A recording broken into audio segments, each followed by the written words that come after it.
Assalamualaikum warahmatullahi wabarakatuh. Berjumpa dalam pembelajaran pendidikan Pancasila dan Kewarganegaraan. Di masa pandemi COVID-19 ini, kita harus tetap mematuhi protokol kesehatan dan kita harus tetap semangat untuk belajar. Stay home, stay safe, and stay healthy. Yuk kita lindungi gawai kita dari berbagai macam virus dengan cara rajin cuci tangan. Apabila kalian belum cuci tangan, silakan cuci tangan terlebih dahulu. Apabila sudah, silakan klik tombol subscribe, like, share, dan nyalakan lonceng notifikasi untuk mendapatkan informasi-informasi terbaru dari channel ini.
Mari kita awali pembelajaran hari ini dengan berdoa dengan harapan apa yang kita pelajari hari ini dapat bermanfaat bagi kita. Berdoa dimulai.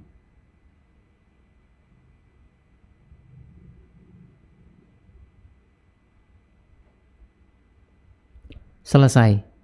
Untuk pembelajaran hari ini, kita akan melanjutkan materi di minggu lalu, yaitu mengenai perumusan dan pengesahan Undang-Undang Dasar Negara Republik Indonesia tahun 1945. Untuk submateri hari ini adalah arti penting Undang-Undang Dasar Negara Republik Indonesia tahun 1945 bagi bangsa dan negara Indonesia. Coba kita flashback sebelum terjadinya pandemi COVID-19 ini. Pernahkah kalian ketika masuk sekolah mengamati tata tertib yang ada di sekolah kalian? Bisakah kalian menyebutkan tata tertib tersebut? Ya, antara lain menggunakan seragam sesuai dengan ketentuan, masuk dengan jam yang telah ditentukan, menggunakan sepatu yang telah ditentukan, kemudian menjaga lingkungan dengan cara membuang sampah pada tempatnya. Masih banyak tata tertib lainnya. Ternyata, kehidupan yang ada di sekolah tidak jauh berbeda dengan kehidupan dalam suatu negara. Buktinya apa?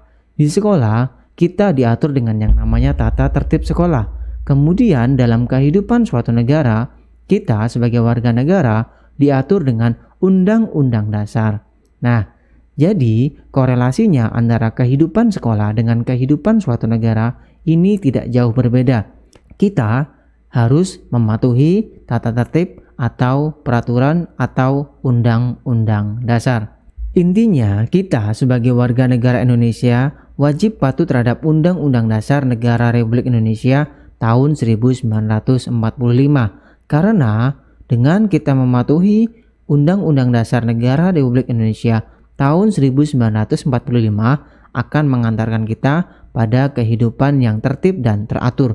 Coba bayangkan kalau Indonesia tidak memiliki Undang-Undang Dasar Negara Republik Indonesia tahun 1945.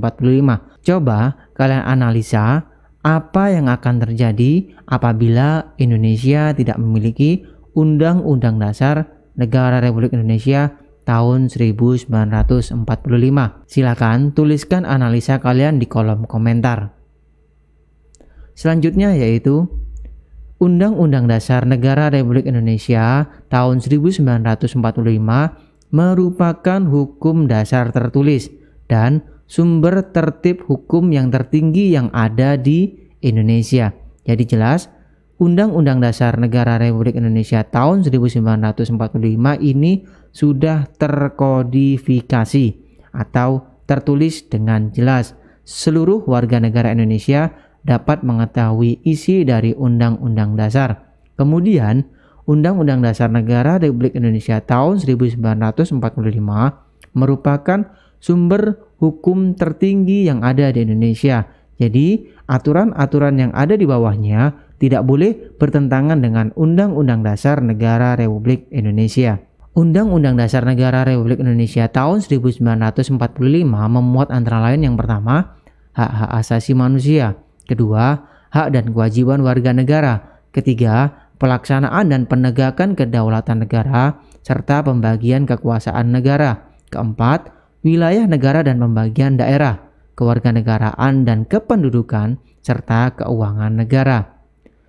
Pada dasarnya, Undang-Undang Dasar Negara Republik Indonesia dijadikan sebagai peraturan negara yang tertinggi.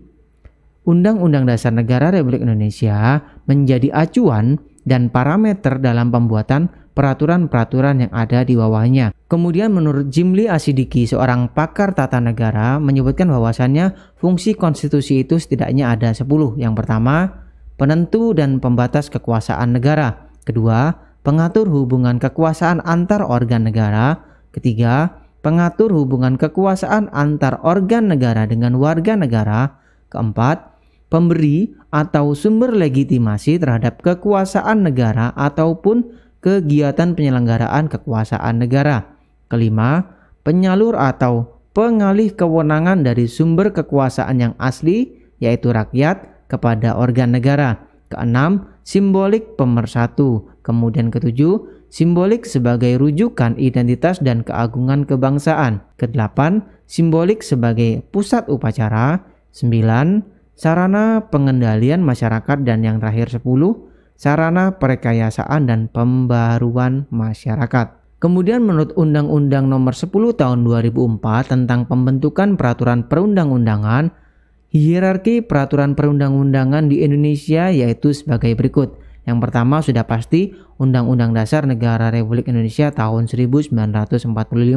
Di bawahnya ada Ketetapan Majelis Permusyawaratan Rakyat. Kemudian ada undang-undang atau peraturan pemerintah pengganti undang-undang. Kemudian ada peraturan pemerintah, peraturan presiden, yang terakhir peraturan daerah. Khusus untuk peraturan daerah dapat dibagi menjadi beberapa bagian. Yang pertama adalah peraturan daerah provinsi, yang mana peraturan ini dibuat oleh Dewan Perwakilan Rakyat Daerah tingkat provinsi dengan gubernur.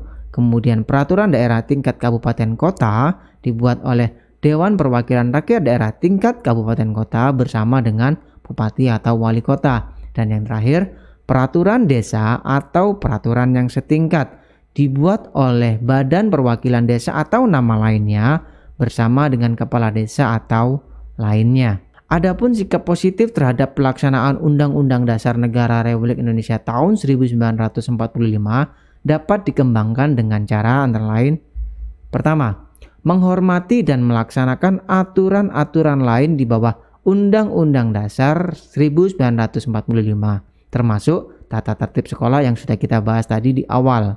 Kemudian, menyadari manfaat Undang-Undang Dasar 1945. Ketiga, mengkritisi penyelenggaraan negara yang tidak sesuai dengan Undang-Undang Dasar 1945. Keempat, mematuhi aturan dasar hasil perubahan Undang-Undang Dasar 1945. Kelima, berpartisipasi secara aktif dan bertanggung jawab dalam melaksanakan Undang-Undang Dasar 1945. Dan yang terakhir keenam, menghargai upaya yang dilakukan oleh para mahasiswa dan para politisi yang dengan gigih memperjuangkan reformasi tatanan kehidupan bernegara yang sesuai dengan Undang-Undang Dasar 1945. Untuk pembelajaran hari ini Cukup sampai di sini. Apabila ada yang tidak kalian pahami, silakan tuliskan pertanyaan kalian di kolom komentar. Jangan lupa, silakan tuliskan analisa kalian terhadap apa yang sudah Pak Andi tanyakan tadi di awal. Tuliskan analisa kalian di kolom komentar. Terima kasih telah mengikuti pembelajaran hari ini. Kita bertemu lagi dalam pembelajaran selanjutnya. Pak Andi akhiri. Wassalamualaikum warahmatullahi wabarakatuh.